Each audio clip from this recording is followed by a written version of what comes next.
প্রশ্ন হচ্ছে, জানাজার সালাতে তাকবীর বলার সময় হাত তুলতে হয় কি? জি, হাত তুলতে হয়। জানাজার সময় তাকবীর বলার সময় হাত প্রতিটা তাকবীরে হাত তুলতে হয়। যদিও বিপরীত মাসআলা আছে, তবে যেটা বললাম এটা মোটামুটি অথেন্টিক, বেশি গ্রহণযোগ্য, অগ্রাধিকারযোগ্য। দেন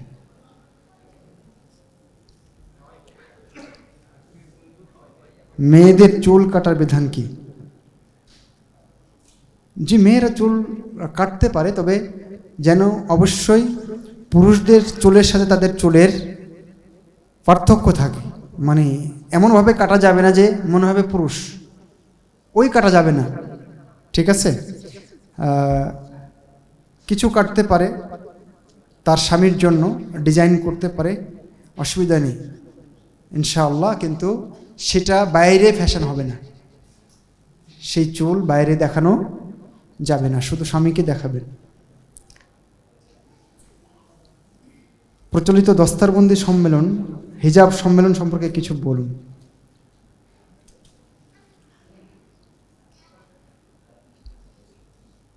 আচ্ছা, খতমে বুখারী অনুষ্ঠানের হুকুম কি?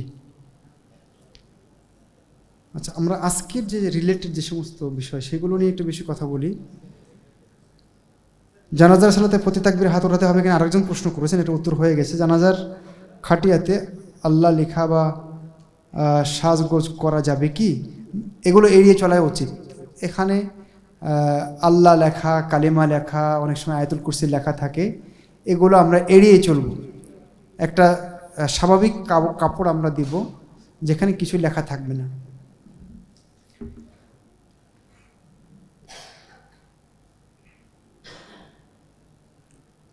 আপনি খুতবায়ে খারিজি সম্পর্কে আমভাবে পরিচিতি দিয়েছেন, এতে আমার চিনতে একটু কষ্ট হচ্ছে। অনুগ্রহ করে কয়েকটি নির্দিষ্ট কথা বা কাজ বলে দিন যাতে তাদেরকে বর্তমানে চিনতে পারি।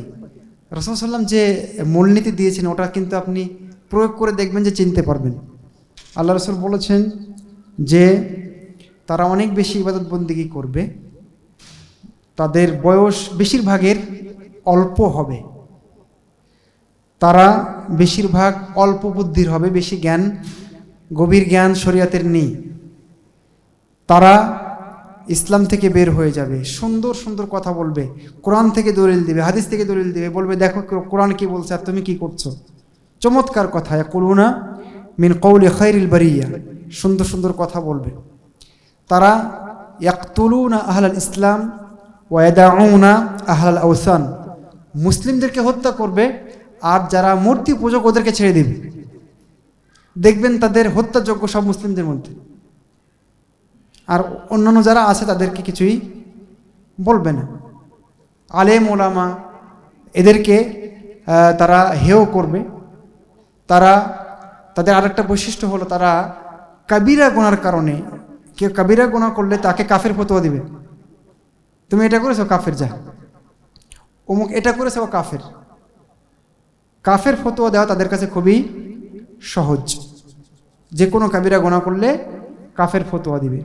তাদের আরেকটা বৈশিষ্ট্য হলো তারা দেশের প্রতিষ্ঠিত সরকার যিনি হতে পারে ফাসেক, তাকে তার বিরুদ্ধে সশস্ত্র বিদ্রোহ করা, অস্ত্র ধারণ করা, এগুলোকে তারা জায়েজ ফতোয়া দেয়। এই যে মোটামুটি পরিচয় আমি সংক্ষিপ্ত করে বলার চেষ্টা করলাম, এগুলো আপনি প্রয়োগ করবেন, তাহলে তাদেরকে চিনতে পারবেন। আহলে হাদিসের মধ্যে কি খারিজি থাকতে পারে?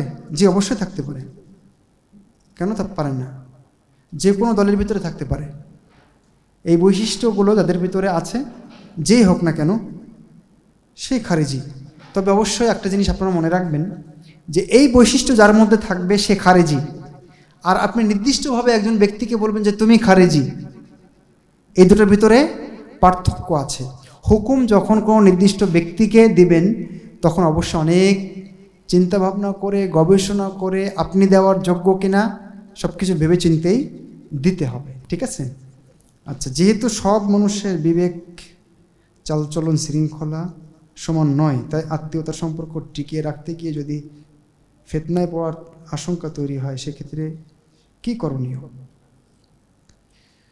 ভালো প্রশ্ন করেছেন এবং আজকের আলোচনার সাথে এটা সম্পর্কিত। আত্মীয়তার সম্পর্ক রক্ষা করতে হবে, ফিতনা থেকেও বাঁচতে হবে। সমন্বয় কিভাবে করা যায় এটা প্রত্যেকটা ব্যক্তির নিজস্ব হিসাব। আত্মীয়তার সম্পর্ক রক্ষা করা এটা জরুরি, ঠিক না? আবার ফিতনা থেকে বাঁচাও জরুরি। দুটোর ভিতরে কিভাবে সমন্বয় করবেন সেটা আপনি চিন্তা ভাবনা করবেন। একটাকে ছেড়ে আর একটা করতে হবে না। তবে হ্যাঁ, যদি সেরকম পর্যায়ে আসে তাহলে সেক্ষেত্রে আত্মীয়কে শিক্ষা দেওয়ার জন্য যদি সে শিক্ষা পায় মনে করবেন, তাহলে একটু বয়কট করলেন কিছুদিনের জন্য, তারপরে আবার সম্পর্ক গড়লেন, সেটাই ভিন্ন হিসাব। আমি বললাম এটা পরিস্থিতি অনুযায়ী আপনাকে আমাকে সিদ্ধান্ত নিতে হবে।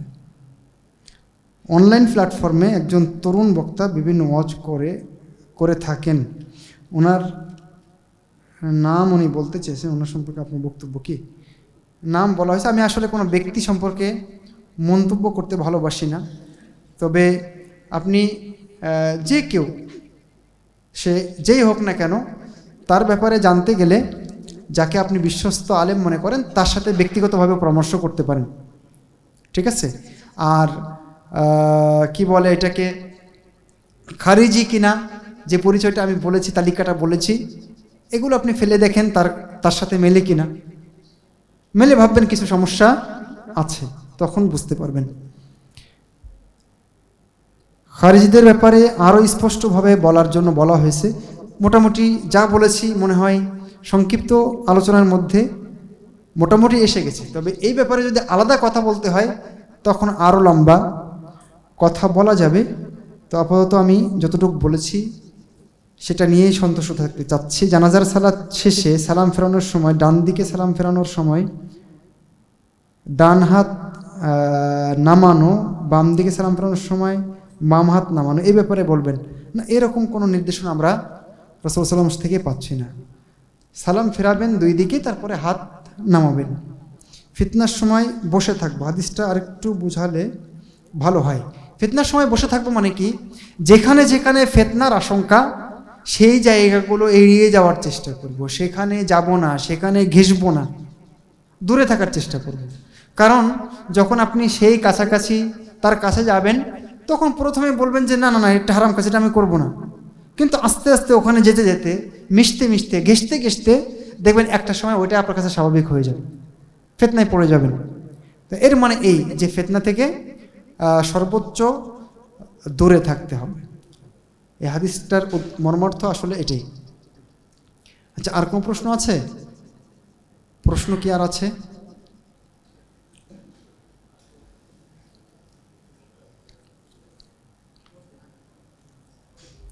ফিতনা রটনাকারী অবশ্যই গুনাহগার, কিন্তু আমি জানতে চাই ইসলাম ধর্ম এক, তাহলে ইসলামের দল একাধিক কেন? মুসলিমরা এই জন্যই কি করে বিভ্রান্তিতে পড়ে। ঠিকই বলেছেন, এই জন্যই বিভ্রান্তিতে পড়ে। কিন্তু দল থাকবে, বিভক্তি থাকবে, এগুলো থাকবেই। আল্লাহ রাসূল বলেছেন না যে আমার উম্মত কত দলে ভাগ হবে? তাহলে এটা হবেই। কারণ কি, মানুষের বুঝ সবার একরকম না, সবাই সঠিকভাবে চিন্তা করতে পারে না, মতভেদের কারণ আছে অনেক। তো যাই হোক, এটা থাকবেই। এর ভিতর থেকেই আপনাকে আমাকে মুক্তির পথ বেছে নিতে হবে। কোনো ব্যক্তি ইমান আনা সত্ত্বেও যদি বড় শিরিক করে তাহলে আল্লাহ কি তাকে ক্ষমা করবেন? বড় শিরিক করে যদি মারা যায় তাহলে ক্ষমা নেই। যদি কেউ বড় শিরিক করে তারপরে মারা যায় তাহলে সে মুশরিক অবস্থায় মারা গেল, তার জন্য ক্ষমার কোনো পথ নেই। তবে যদি শিরিক করলো, বড় শিরিক হোক, অসুবিধা নেই। যদি তারপরে তওবা করে তাহলে ইনশাআল্লাহ আল্লাহ ক্ষমা করে দিবেন, তাকে তওবা করে আবার ফিরে আসতে হবে, তাহলে আল্লাহ ক্ষমা করে দিবেন ইনশাআল্লাহ। মালিক শব্দের অর্থ কি? মালিক শব্দের অর্থ তো মালিক, যার মালিকানা রয়েছে, অধিপতি। মুসলিম সরকারের সাথে জামাতে থাকা বলতে কোনটা বোঝানো হয়েছে? শেখ দয়া করে ক্লিয়ার করবেন। আচ্ছা, মুসলিম সরকার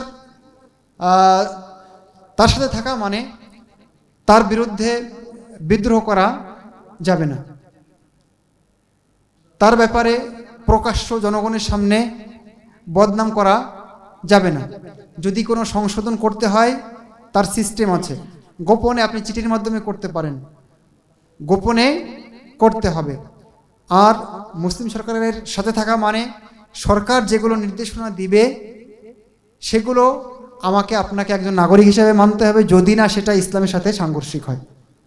সাংঘর্ষিক যখন হবে তখন সেটা পরিস্থিতি অনুযায়ী সামাল দিতে হবে। তবে অবশ্যই আপনাকে বলছে যে সিগন্যাল পয়েন্ট সেখানে ক্রস করা যাবে না, দেশের একটা আইন আপনাকে মানতে হবে। আপনাকে সরকার বলছে এই কাজটা করতে হবে, ইসলামের সাথে সাংঘর্ষিক না, ওটা মানতে হবে। তাহলে দেশে কি হবে? শান্তি শৃঙ্খলা থাকবে। এটাই হলো উদ্দেশ্য। আসলে এই ব্যাপারগুলোতে একটু বিস্তারিত কথা বলাই উচিত। এটা আহলে সুন্নাত জামাত প্রসঙ্গে সৌদি সরকার ইসলামী সরকার কিন্তু রাজতন্ত্র, তাই সৌদি সরকারকে ফলো করা যাবে কি? দেখুন, রাজতন্ত্র গণতন্ত্র এগুলো পদ্ধতি। তো যদি কেউ ক্ষমতায় এসে যায়, এমন কি জোরপূর্বক অস্ত্র ধারণ করে যদি ক্ষমতায় এসে যায় এবং তার গদি টিকে গেছে, দেশ চালাচ্ছে, তখনও তাকে মানতে হবে। কথা বুঝতে পারছেন? তাহলে এরকম অবস্থায় যদি কেউ আসে ক্ষমতায়, তাকেও মানতে হবে। তাহলে যে মাধ্যমে আসুক না কেন, গণতন্ত্র হোক আর সেটা রাজতন্ত্র হোক, মানতে হবে। যদি ক্ষমতায় এসে যায়, বসে যায়। এখানে একটা কথা বলে রাখি সৌদি সরকারের ব্যাপারে। আমি তো ওখানে মোটামুটি 12 বছর মতো ছিলাম, তাদের ব্যাপারে একটু জানা আছে আমার। তাদের পরামর্শ সভা আছে, যদি তাদের বংশক্রমে ওইভাবেই দেয়, কিন্তু তারা যোগ্য মানুষ দেখিয়ে দেওয়ার চেষ্টা করে। কথা বুঝতে পারছেন? যাকে তাকে বসায় না। সুতরাং আরেকটা জিনিস, এখানে তারা ক্ষমতায় এসে কিন্তু আলহামদুলিল্লাহ জনগণের কোনো চাহিদা তারা বাকি রাখে না, দেশে শান্তি শৃঙ্খলার জন্য তারা কাজ করে। সুতরাং যে পদ্ধতিতে আসছে সেটা নিয়ে আমি কথা বলতে পারি, তবে তাদেরকে অবশ্যই মানতে হবে। ঠিক যেমন গণতন্ত্রের মাধ্যমে যারা আসছে তাদেরকে আমরা মানছি।